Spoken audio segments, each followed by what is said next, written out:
Alright everybody, here's the video I've been promising you. We're going to do a review of the CRKT Roselli.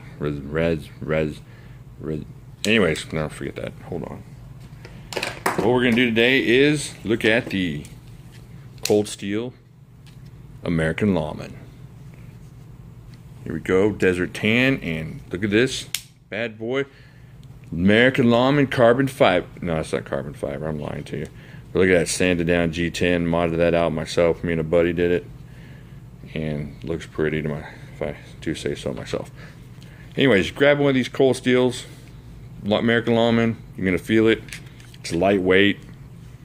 Just feels good in the hand, and even though it's thin, look how thin that bad boy is. Even though it's thin, it feels indestructible. Of course, it's got the monster triad lock. Holds up 200-300 pounds in the test. Check those out if you haven't seen those tests they do on these things. And it's just lightweight. If you like me and you're hanging out in sweatpants and old worn out drawstrings and you're worried that something monstrous is going to yank your pants down in public, grab two of these on the way out the door. You'll be much happier. You don't have to be worried. You're in the middle of let's say you're in the middle of the cereal aisle and there's a bevy of none coming your way. You don't have to sit there and hold on to your pants and your knives. So, look at this choil here. You gotta get in there for some intricate work. Digging out a splinter, doing some spleen surgery, whatever you gotta do with this thing. You're not gonna be able to go. You're not gonna mess up with this American Lawman here. Oh, check that out. There's an interesting story there.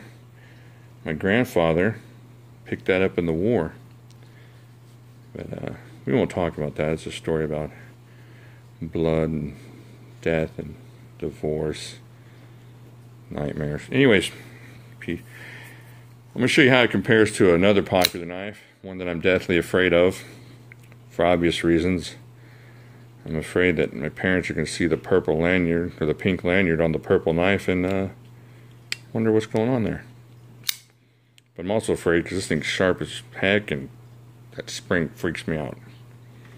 But if you look at the blade length and even the thickness here, you see a lot of similarities there.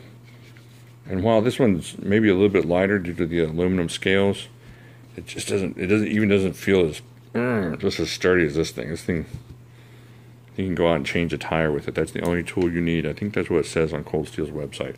All you need to change a tire. Okay, that's a lie. I can't back that up. But still, you're gonna grab one of these, $75, $70. If you wait for a while on Blade Forum or something like that, you pick one up for about $55, $60, and you won't go wrong.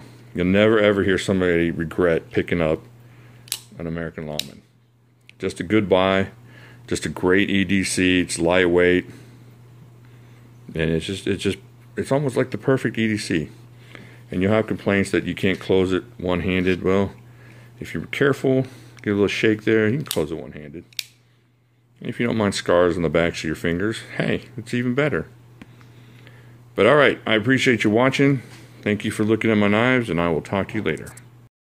Hey, if y'all are wondering why my camera is so messed up and why I'm just using one hand today, well, my high-tech equipment, light changer on 2 rolls of duct tape, super camera video system was not working properly this evening, and Boy Wonder had already gone to bed, so that's the reason. Just a little addendum on that nonsense.